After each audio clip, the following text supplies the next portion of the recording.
นั่นมันน่าสิมันสิไปวัดใส่เท่านั้นก็บ่นี่มันมาลักษณะนี่เบิ่งนี่ เฮ้ยขัน นี่หรือว่ามันขาดแต่เก่าบ่ตัวนี่ โอ้ถือกันนั่นแหละ นี่ นี่ดิ เอ๊ะ มันถบมันกำลังถบนี่ อันนี้นะ มันวัดพี่ พี่นึกว่าวัดกับกบ โอ้ยเนาะ พูดเลย เห็นบ่จนทบเนาะ นี่เด้ช่วงบ่วงนี่งูบ่วงนี่ก็ใต้วัดนี้จะมาคนสะ โอ้ยเสียดายเด้พี่น้องเอ้ยบักซองแก้วเห็นแล้วฮะได้แล้วโอ้ยเรียบร้อยแล้วตอนนี้ก็แจ้งเลยพี่น้องเอ้ยเอามานอนดักใส่บ่วงกระต่ายก็ผ่านเพลง2 คนมื้อนี้ตอนนี้ก็5 โมงกว่าๆแหละแต่ว่ายังบ่ทันแจ้งหนาวหลายเมื่อคืนนี่ก็เลยลุกมา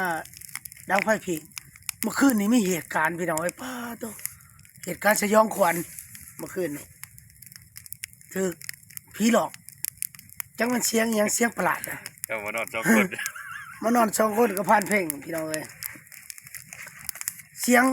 ห้องเสียงข้างจะคือคนข้างนี่แหละโอ้ยผ่านเพลงเพิ่นได้ยินเพิ่นฟังเลยปลุกเอาลุกขึ้นมาฟังนะตอนนั้นประมาณบ่ายโมงบ่ตีหนึ่งนี่แหละพี่น้องเอ้ยหรือว่าตี 1ก็กลัวหรือว่าบ่ายโมงกลางคืนเพราะว่าเมื่อคืนนี่มันเป็นวันศีลนะวันศีล8ศีลน้อยก็เลยมีเหตุการณ์นี้ขึ้นพี่น้องเอ้ยโอ้เป็นตาย่านขนาดไหนลุกมาฟังเสียงนึงดังโอ้ยอยู่ หัวจาน ฮะตายบ่สังเกตเบิ่งดูเสียงข้างอ้อยๆพัตเตมานี่เฮาก็เห็นเหตุการณ์นี่แหละคันแม่นเฮาปาในพานเพลงนอนผู้เดียวคืนนี่โอ้ยยันแล่เลย อย่าทำแรงขึ้นข้อยุ่งขึ้นมันโทษขึ้นมันหยาด เหตุการณ์เกิดขึ้นแบบสยองขวัญพี่น้องเอ้ยมีเหตุการณ์นี่แหละเกิดขึ้นเป็นตาย่านคอยว่าแม่นเสียงก็ครับเสียงเพิ่นผู้แน่นั่นแหละเพราะว่าวัดศีลขึ้นคือว่าแม่นเสียงมาห้องก็บ่แม่นดังได้ใดก็เสียงอ่ะเสียงดังได้ใดก็ เสียงข้าง เสียงข้าง ใหญ่ คือหมาก็บ่แม่นเนาะ เรามาฮ้อนกับโมแมน บัดลงท้ายบัดเสียงค่อย เสียงเยอะ ๆเดี๋ยวโอ้ยโอ้ยสยองขวัญขนาดเลยเฮาว่าสิปาในพานเพลงนอนผู้เดียวคันนอนผู้เดียวนี่หอบเมื่อแล้วคืนนี่ อย่าไปปลาเทียงกันเดี๋ยวไปเลยใหญ่ เพราะว่าเฮาใส่แล้วเฮาเมื่อเอาเข้ากับผ้าห่มมานอนน้ำเพิ่นพอดีมืดทีแรกเขาว่าสิปาเพิ่นนอนผู้เดียวโอ้ห้อยก็ตายฉันนี่บ่ว่าสิมายืนเฮานอนมันสิมาใกล้ๆบ่เฮานอนนี่ห้อยมันนี่เฮานอนอยู่เถียงนี่แหละเฮานอนอยู่เถียงนี่ฮะพิงไฟก่อน 5 โมง 50 5 โมง 50ยังบ่แจ้งบ่เด้อโอ้ยพิงไฟก่อนโอ้ยคือหอดกองไฟคำนั้นมานอนดังไฟพิงนี่ก็ไข่อยู่เย็นนี่เลยเหรอเนาะ มาข้างแค่กองไฟใหญ่เลยฮะต้มน้ำใช่ทางไหนวงเลยป่ะอย่างนี้นี่ป่ะหอนหอนมันจิงโวยมันทางนี้ป่ะจ้านี่ทางไหนแล้วป่ะต้มน้ำใส่ขวดพี่น้องเอ้ยนี่กาแฟบ่ได้ถือมากก็สิกินน้ำอุ่นแต่เด็กเพราะว่ามันหนาวฮะนี่ต้มใส่ขวดน้ำเลยกินน้ำอุ่นกินน้ำเย็นบ่ไหวว่าเจ็บคอหนาวแห้งอะไรคืนนี่ต้มพรม2 ผืนนอนอยู่เต็นท์ยังสะบันเลยประกอบกับได้ยินเสียงเพิ่นผู้แน่ห้องแห้งหนาวแห้งจนสั่นเบิดเสียงโอ้ยเสียงข้างเพราะว่ามันเสียงเพิ่นนั่นแล้วแหละเสียงเพิ่นพวนลากไส้เด้อบ่ฮะ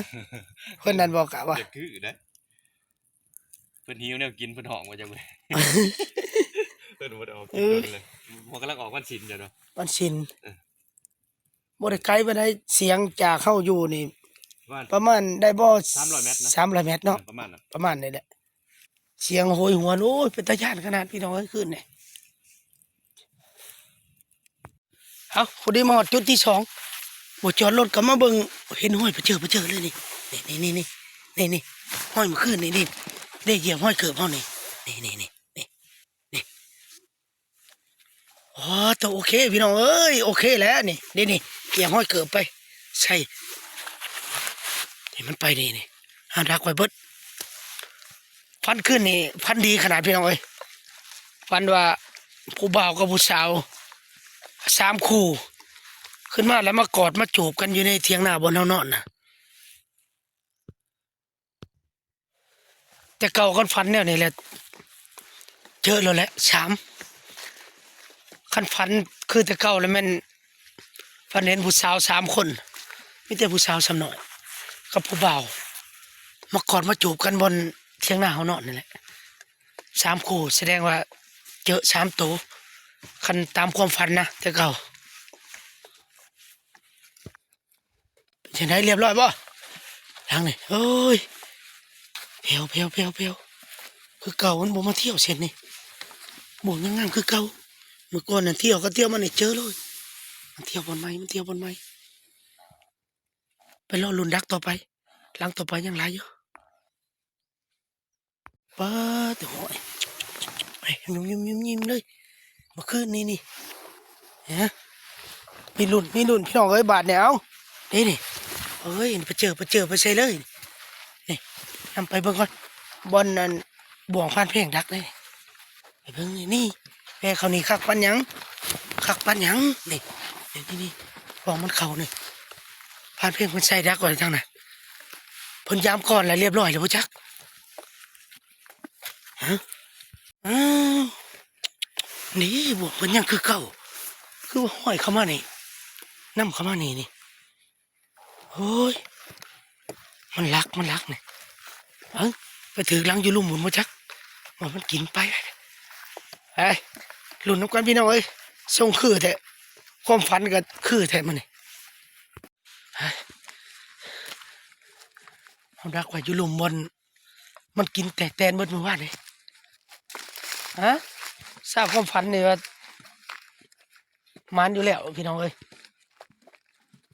คือว่ามันไปอยู่ได้นี่บนลูกว่านไหนวะลูกไว้ว่านนี่ดิมันเหยียบไปนี่โอ้ยโอเคพอดีเลยนำไปบนบ่วงเขาดักอยู่ทางหน้าบนเรียบร้อยแล้วพ่อจัก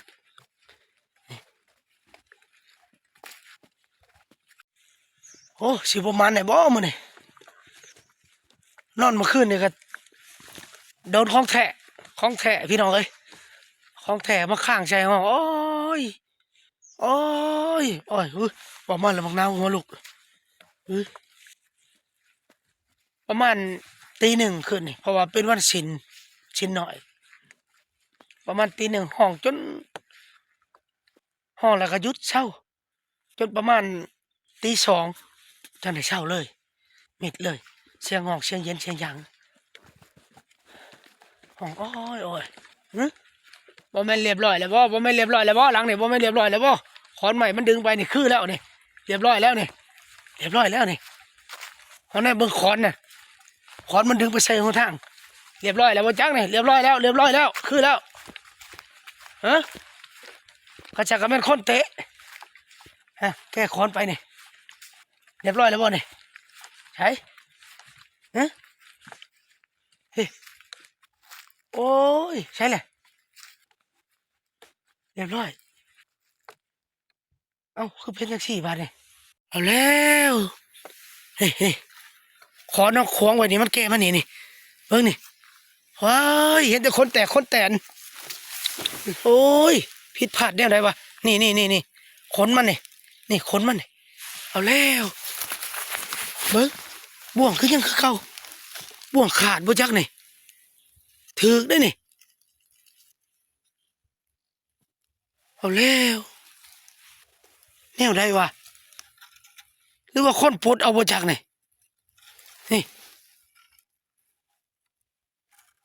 จังไรอันนี้พี่ป้าแต่จนงอเป็นแนวใดโอ้ยขาดได้นี่ โอ้ยบักสองแก้วเห็ดแล้วพี่น้องเอ้ยนี่ขาดเสียดายเด้พี่คนแตนพี่พี่นี่คนมันนี่โอ้ยนี่คนมันนี่มันคือบ่มาวัดใช่หลังนี้เขาก็ใช่นี่หลังนี้ก็ใช่ไว้นี่แต่ที่เอาปองดักนี่ปองนั่นแล้วก็มาดักปองนี่ถึกชนนั้นมันกลากมานี่นี่คอนใหม่มันแก่มานี่โอ้มันบ่หอดไปขามันขาดตัวนั้นน่ะสิถึกบดช่องเลยเด้นี่ช่องหลังเลยนี่ไม่เฮาใส่ไปจังสิคอนตัวนั้นอยู่นี่มันลากไปหันเลยโอ้ยเสียดายเด้คนแตนเลยขาดแบบไหนยังว่ามันสังเกตบางน้ำกันมึงนู่นนี่บ่วงเห็นแต่คนนี่ฮักแต่ว่าคือดีดบ่บันไดเด้บ่เห็นน้อยคนน้อยเขี้ยหรือว่ามันคนเอาบ่จากมาสังเกตมึงดู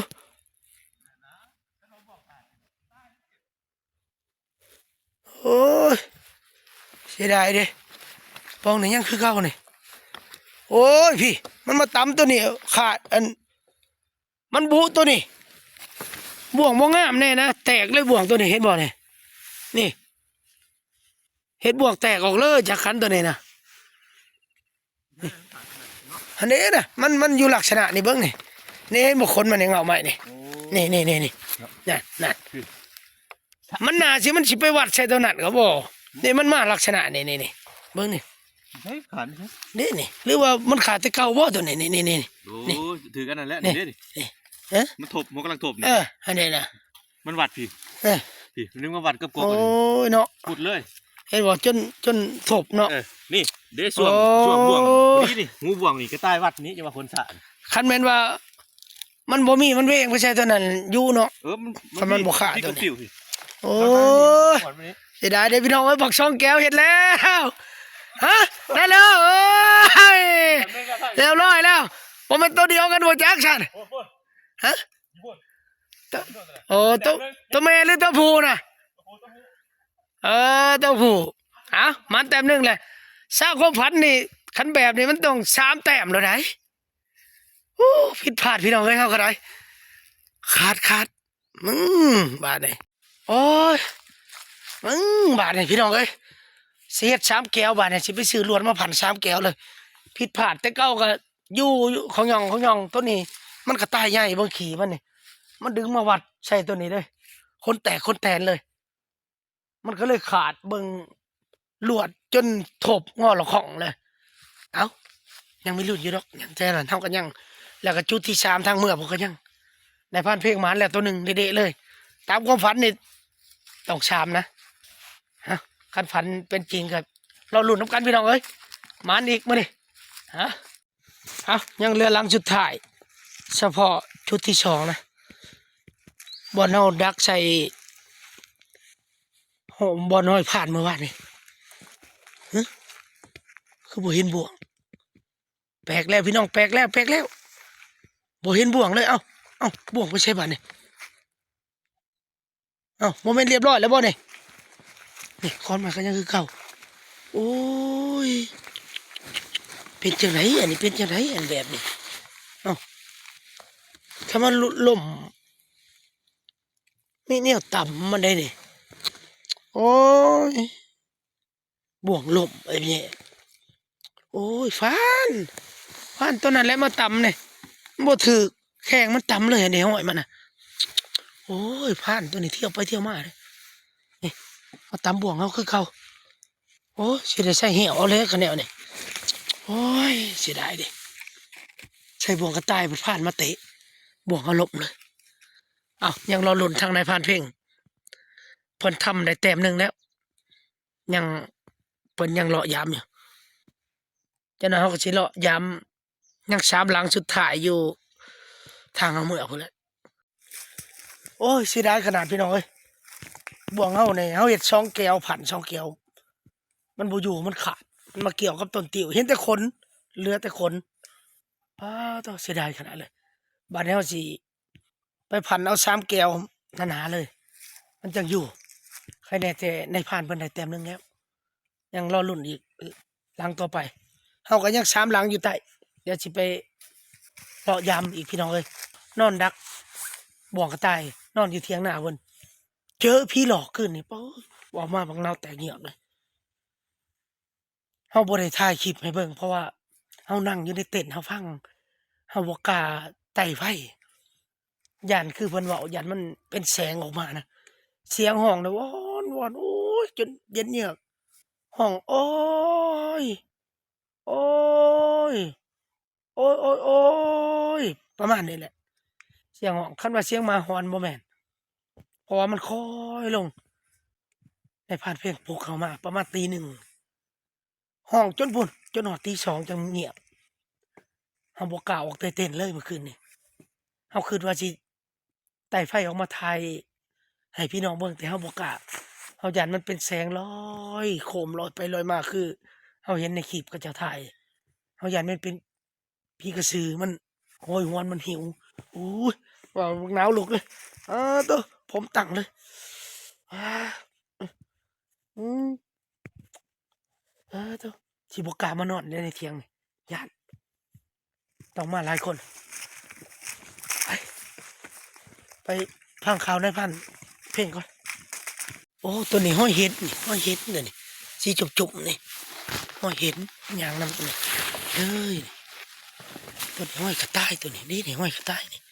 ห้อยกระต่ายใหญ่ตัวนั้นแหละนี่มันมาแทกศอกอยู่นี่ห้อยกระต่ายตัวนี้ห้อยยาวๆนี่ห้อยตัวมันเห็ดบ่วงเขาขาดอะไร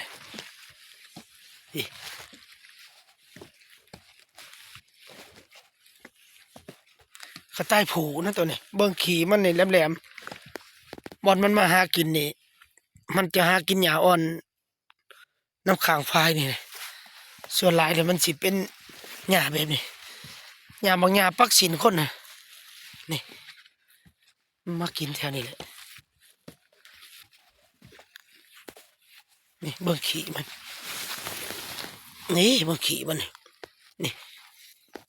บักใหญ่เลยนี่ขี่กระต่ายผูกลมๆเนี่ยนี่เอาสังเกตเบิ่งขี่กลมๆแหลมๆเนี่ยคันขี่กระต่ายแม่มันสิเป๊ะๆบางสิให้เบิ่งขี่กระต่ายแม่อันนี้กระต่ายผูคือกันนี่ห้อยเพิ่นกินนี่โอ้ได้มากินอีกคืนนี่ลงมากินอีกคืนนี่ได้นี่ยังเปียกๆเลยนี่มากินคืนนี่แล้วก็ขึ้นไปหันน่ะบ่วงเขาใส่ในโกกันสิเด็ดๆแนมเห็นขอนน่ะ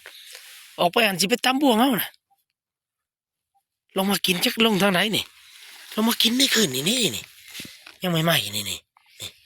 ยังเปียกๆนี่โอ้ยในผ่านทำมาเลยเป็นยังไงได้แต้มเพิ่มบ่โอ้แต่ตัวเดียวเนาะโอ้ยพันผิดพลาดแต่มันเนี่ยห้ยมันขาดเงาวันนั้นมันบ่หัดข้อตายบ่ฮะยันว่าไปตายหนาบ่จักเลยขาดจนจำเพียกจะว่าเราหาอยู่เลยยันว่ามันหัดข้อมันตายขโหลอยู่บ่จักโอ้ใช่เบิ่งมันขนาดเนาะใหญ่เติบบ่เฮ้ยเบิ่งเบิ่งก่อน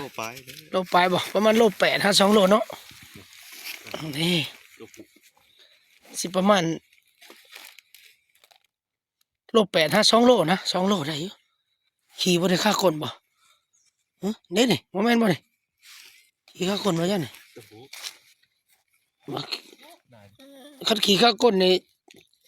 ยังสิได้อีกตัวหนึ่งยัง3ได้ยัง3หลังอยู่ลุมมีรุ่นไหนไปมีรุ่นไปยัง3หลังได้อยู่ลุมมีโอกาสได้ตำบ่จักเลยไปตอนนั้นมันลงหันน่ะมันลงแล้วเปิดบ่วงอยู่หันน่ะมันเข้ากินแล้วมันกลับขึ้นมาได้มันจังถือฮะแม่นบ่ถือว่าลงบ่อย่างน้ำทางในเด้งเลยเนาะแม่นบ่ปัด ของเจ้าดักอยู่หั่นมันคือบ่ถึกอ่ะพอดีเลยกระป๋องน่ะเบิ่งดูว่างั้นน่ะเห็นบ่ฮะใหญ่ไหนกระต่ายตัวนี้ไหนมาตัวระดับ2 โลปลายนะเด้งลงไปเลยแน่มามันมีรุ่นที่ของเห็นนั่นตะโคตรใหม่ตัวนั้นอยู่กลางตะกี้มันอยู่ขอกเด้แม่นแล้วว่ะเรียบร้อยแล้วว่ะโอ้ยเก็บเอาขี้ตกบ่โอ้ขี้กระตกกระต่ายพี่น้องเอ้ยพี่เอ็นโตได้ยินนกแผ่นไปยุบไปเลยยุบเอาได้หลายแนวพี่น้องเอ้ยมามื้อนี้ได้ขี้กระตกกระต่ายแน่โดนนั่นเพิ่นผู้หลักใส่หลอกในห้องใส่ในคืนนี่เสียงเย็นเสียงเหียก็ว่าสิลูกมาถ่ายคลิปอยู่ญาติเพิ่นแสงรูดมาหาเฮ้นำห้อยมาเลยนำทางมาเลยห้อยนี่เมื่อคืนนี่เอ้ยนี่เหยียบห้อยรถเฮามานี่มันเข้ามาจนสิฮอดเถียงเฮาบ่เฮานอนนี่เฮานอนอยู่เถียงนี่โอ้ยกระต่ายมันบ่ได้ย่านจักดีเลยเฮ้ยเฮาก็นอนอยู่เถียงหน้านี่แหละคืนนี่บ่ได้เจอผีหลอกคืนนี่ของแท้เลยถามเขาเจ้าว่าเขาเจ้าเคยเห็นแสงนะอยู่หั่นน่ะบนเฮาได้ยินเสียงเหาะเขาเป่าเลยแนวเฮาสงสัยเนาะถามเขาเจ้าว่ามันเคยเห็นแสงอยู่หั่นน่ะอาจสิเป็นแสงกระสือเขาเจ้าเฉพาะมันจังได้ยินเสียงเหาะเฮาคิดว่าแม่นแล้วนี่บ่อนเฮานอนมาดังไฟพิงตื่นเช้ามากระดังไฟพิงอยู่นี่บ่อนเฮานอนอยู่นะนอนอยู่นี่นะไปขึ้นกลัวเต้นเอายังแล้วก็เอากระสิกลับลงไปเบิ่งยัง3 หลังบ่อนเฮาดักไว้จุดทางเมื่อหมดแล้ว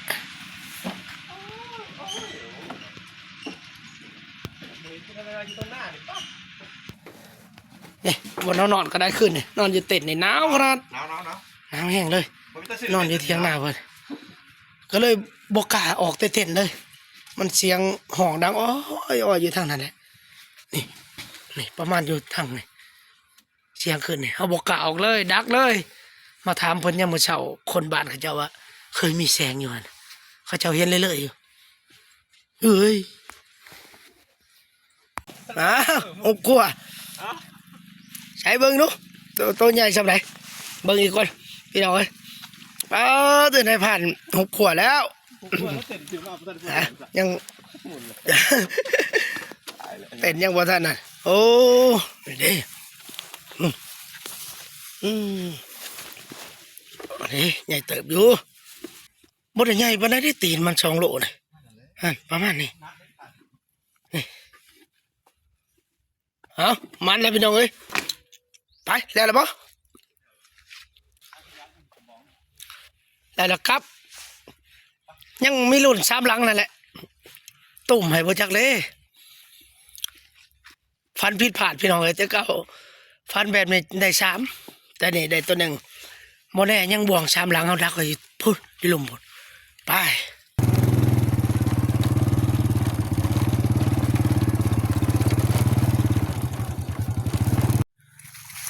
ตอนนี้พอดีเฮามาฮอดจุดสุดท้ายเฮาดักไว้3 หลังแต่ว่านี่ไปลุ้นเบิ่งน้ำกันพี่น้องเอ้ยตอนนี้ก็โอ้แดดขึ้นแล้วคือบ่เห็นบ่วงว่ะบ่แม่นเรียบร้อยแล้วบ่โอ้ยังหลังนี่ยังเห็นข่าวอยู่คิดว่าเรียบร้อยแล้วเบิ่งหลังนั้นดิยังไงเรียบร้อยบ่มันบ่แต้ม2ได้บ่โอ้ยแผ่วบ่วงยังคือเก่าบ่ต้องเลยหลังนี่ไปลงทางไหนสันเฮ้ยยังคือเก่าหลังโอ้ยนี่โอ้ยผิดพลาดเลยมาบ่วงนี่เขามัดติดกันในวันนี่เขามัดผูกติดกันข้างในได้นี่บ่วงแตกออกนี่เราต้องสังเกตเบิ่งว่ามันเข้าไปกินอยู่หันหรือเปล่าคันเห็นบอลมันกินแสดงว่ามันบ่วง อะไรลีบูบวงอะไรนี่มันกินขี่ไม่ไหมนี่ขี่ยังเขียวๆอยู่นี่โอ้ยถ้าเอาบ่วงมาดักลายนี่โอเคลุ้นเอาดักแต่ชามหลังไปกลับบ้านก่อนพี่น้องไอ้บ้านเลยได้เต็มเดียวสีมือของนายพานเพ่งฮะคลิปหน้าอย่าลืมติดตามไปนำกันพี่น้องเอ้ยไปโอเคพี่น้องเอ้ยกลับบ้านก่อนบ้านถือว่าเขามานอนมานี่คืนหนึ่งมากับนายผ่าน2 คนโดนพี่หลอกคอยว่ามันเขาว่าเสียงกระสือนะเขาบอกว่าเขาเห็นแสงอยู่ในพายบอลเขาได้ยินเสียงห้องนะทำคนบ้านเขาเจ้ามานอนมันห้องโอ้ยโอ้ยใจขึ้นใครยังใครอยู่ได้ตัวหนึ่งสรุปได้แล้วได้แต้มหนึ่งของเขาเสียดายพี่น้องเอ้ยมันขาดถือแล้วก็ขาดไปเลย